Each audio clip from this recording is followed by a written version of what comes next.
आंध्र प्रदेश, तेलंगणा आणि केरळ या राज्यांप्रमाणेच आपल्या राज्यातही दस्तऐवज लेखकांना स्वतंत्र हेड रायटर लॉगिन देण्यात यावे, तसेच इतर विविध मागण्या पूर्ण करण्यात याव्यात।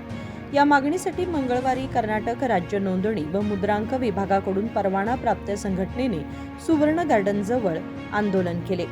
नोंदणी होणाऱ्या सर्व दस्तऐवजांवर दस्तऐवज लेखक किंवा वकिलांची सही अनिवार्य करण्यात यावी, तसेच दस्तऐवज लेखकांना सरकारकडून अधिकृत आणि एकसारखी ओळखपत्रे देण्यात यावीत, अशी जोरदार मागणी आंदोलनकर्त्यांनी केली। ನಮಸ್ಕಾರ. ನಾವೆಲ್ಲ ಕರ್ನಾಟಕ ರಾಜ್ಯ ಪತ್ರ ನೋಂದಣಿ ಮತ್ತು ಮುದ್ರಾಂಕ ಇಲಾಖೆಯಿಂದ ಪರವಾನಗಿ ಪಡೆದ ದಸ್ತು ಪತ್ರಬರಹರಾಗಿದ್ದು, ನಮ್ಮಗಳಿಗೆ ಭಾರತ ಸರ್ಕಾರದ 1908ನೇ ಇಸವಿಯಲ್ಲಿ ನೋಂದಣಿ ಕಾಯ್ದೆಯನ್ನು ಜಾರಿಗೆ ತಂದು 1900 ಕಾಯ್ದೆ 8B ಅಡಿಯಲ್ಲಿ ಪತ್ರ ಬರಹ ಬಗ್ಗೆ ಉಲ್ಲೇಖ ಮಾಡಿ, ಅದರಂತೆ ಕರ್ನಾಟಕ ಅಧಿನಿಯಮ 55ರ ಕಾಲಂ 14ರ ಮೇರೆಗೆ ದಿನಾಂಕ 23/10/76ರಂದು ಪತ್ರಗಾರರ ಲೈಸೆನ್ಸ್ ಪತ್ರವನ್ನು ನೀಡುತ್ತಾರೆ। ಅನುಮತಿ ಪತ್ರದಂತೆ ಕರ್ನಾಟಕದಲ್ಲಿ ಸುಮಾರು 12ರಿಂದ 16,000 ಜನ ಇದೇ ವೃತ್ತಿಯನ್ನ ನಂಬಿಕೊಂಡು, ಅವರನ್ನ ನಂಬಿಕೊಂಡು ಬೆಳ್ಳಚ್ಚುಗಾರರು, ಸಹಾಯಕರು, ಆಫೀಸ್ ಬಾಯ್ಸ್ ಎಲ್ಲನೂ ಸೇರಿಸಿದ್ರೆ ಲಕ್ಷಾಂತರ ಜನ ಇದೇ ವೃತ್ತಿನ ನಂಬಿಕೊಂಡು ನಾವು ಕೆಲಸ ಮಾಡ್ತಾ ಇರ್ತೀವಿ। ಕಾವೇರಿ 1 ಅಂತ ತಗೊಂಡ್ಬಂದ್ರು 2004ರಲ್ಲಿ, 2023ರಲ್ಲಿ ಕಾವೇರಿ 2 ಅಂತ ತಗೊಂಡ್ಬಂದ್ರು।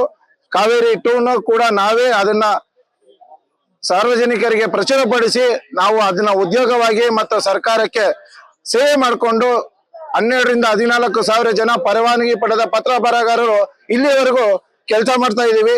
ಈಗಿನ ಹೋರಾಟದ ಉದ್ದೇಶ ಏನಂದ್ರೆ ಕಾವೇರಿ 3 ಅಂದ್ರೆ ಫೇಸ್ಲೆಸ್ ರಿಜಿಸ್ಟ್ರೇಷನ್, ಅದನ್ನ ಸರ್ಕಾರ ತರಲಿ ಕೊಟ್ಟಿದೆ। ಆ ಫೇಸ್ಲೆಸ್ ರಿಜಿಸ್ಟ್ರೇಷನ್ ತಗೊಂಡ್ಬರ್ತೀನಿ ಅಂದ್ರೆ ಭೂ ಮಾಫಿಯಾದವರಿಗೆ ನಾವು ಅನುಕೂಲ ಮಾಡಿಕೊಟ್ಟಂತಾಗುತ್ತೆ।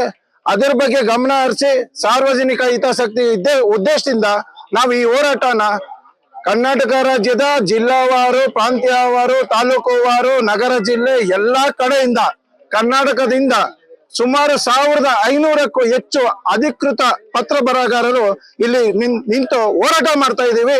ಸದರಿ ಹೋರಾಟಕ್ಕೆ ಜಯವಾಗಲಿ ಅಂತ ನಾನು ಕೇಳ್ಕೊಂತೀನಿ। ದಯಮಾಡಿ ಕಂದಾಯ ಸಚಿವರಾದ ಸನ್ಮಾನ್ಯ ಶ್ರೀಯುತ ಕೃಷ್ಣ ಬೈರೇಗೌಡರವರಿಗೆ ನಮ್ಮ ಮುಖ್ಯ ಬೇಡಿಕೆಗಳು ಹೊರ ರಾಜ್ಯಗಳಾದ ಅಕ್ಕಪಕ್ಕದ ರಾಜ್ಯಗಳೆಲ್ಲ ಆಂಧ್ರ ಪ್ರದೇಶ, ತೆಲಂಗಾಣ, ತಮಿಳುನಾಡು, ಕೇರಳ ಇಲ್ಲೆಲ್ಲಾನು ಕೂಡ ಸ್ಟಾಂಪ್ ವೆಂಡರ್ ಲಾಗಿನ್ ಕೊಟ್ಟು ಅವ್ರನ್ನ ಉದ್ಯೋಗನ ಉಳಿಸಿದೆ। ಕರ್ನಾಟಕದಲ್ಲಿ ಈ ಕೆಲಸ ಆಗ್ತಾ ಇಲ್ಲ। ಫೇಸ್ಲೆಸ್ ಅಂತ ತಂದು ನಮ್ಗೇನು ಉದ್ಯೋಗ ಇದೆಯೋ ಇದನ್ನು ತೆಗಿಬೇಕು ಅಂತ ಇದ್ದಾರೆ।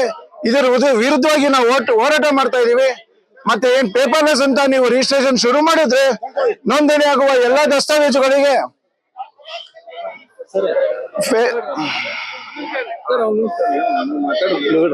ಫೇಸ್ಲೆಸ್ ಅಂತ ರಿಜಿಸ್ಟ್ರೇಷನ್ಗೆ ನಾವು ಶುರು ಮಾಡಿದ್ರೆ ಸಾರ್ವಜನಿಕರು ಕಚೇರಿಗೆ ಬರುವಂತ ಅವಕಾಶ ಇರೋದಿಲ್ಲ।